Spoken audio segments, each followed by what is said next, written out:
સુરત શહેરના કાપોદ્રામાં 15 વર્ષની બાળાને લગ્નની લાલચ આપી અપહરણ કરી દુષ્કર્મ કરનાર આરોપીને ગણતરીના કલાકોમાં કાપોદ્રા પોલીસે પકડી પાડી. તારીખ 21/2/2026ના રોજ ફરિયાદી પોલીસ સ્ટેશન ખાતે આવીને જાહેર કરેલ કે તેમની દીકરી ઉંમર 15 વર્ષની 9 મહિના 5 દિવસની છે અને જેને ચેતન ઉર્ફે કાનો રમેશભાઈ હડેત્રા રહેવાસી રામકૃષ્ણ સોસાયટી માતૃશક્તિ રોડ કાપોદ્રા સુરતવાળાએ લલચાવી ફોસલાવીને કાયદેસરના વાલી પીપળામાંથી કાપોદ્રા ગાયત્રીનગર સોસાયટી પાસે આવેલ સરકારી સ્કૂલની સામે તેના દોસ્તની રૂમ પર ગાયત્રીનગર સોસાયટી પાસે તિરુપતિ સોસાયટીના ગેટની પાસે આવેલ સગડીના ખાતામાં ત્રીજા માળે લઈ જઈ અવારનવાર દીકરી સાથે શારીરિક સંબંધ બાંધેલ, જેની ફરિયાદ કાપોદ્રા પોલીસ સ્ટેશનમાં નોંધવામાં આવેલ. કાપોદ્રા પોલીસ સ્ટેશન ભોગ બનનાર 15 વર્ષની બાળાને ગુનાની ગંભીરતા સમજીને તાત્કાલિક MB અસુરા ઇન્સ્પેક્ટરના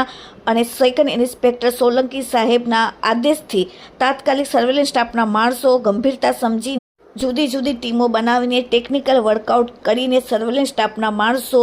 હ્યુમન સોર્સિસને આધારે આરોપીનો મોબાઈલ નંબર મેળવીને ગણતરીના કલાકોમાં જ આરોપીને ઝડપી પાડેલ. આરોપી ચેતન ઉર્ફે કાનોનો સુરતના વરાછા અને કાપોદ્રા પોલીસ સ્ટેશનમાં 2 જેટલા ગુનાહિત ઇતિહાસ પર ધરાવે છે. Bureau report, daily India TV, Surat.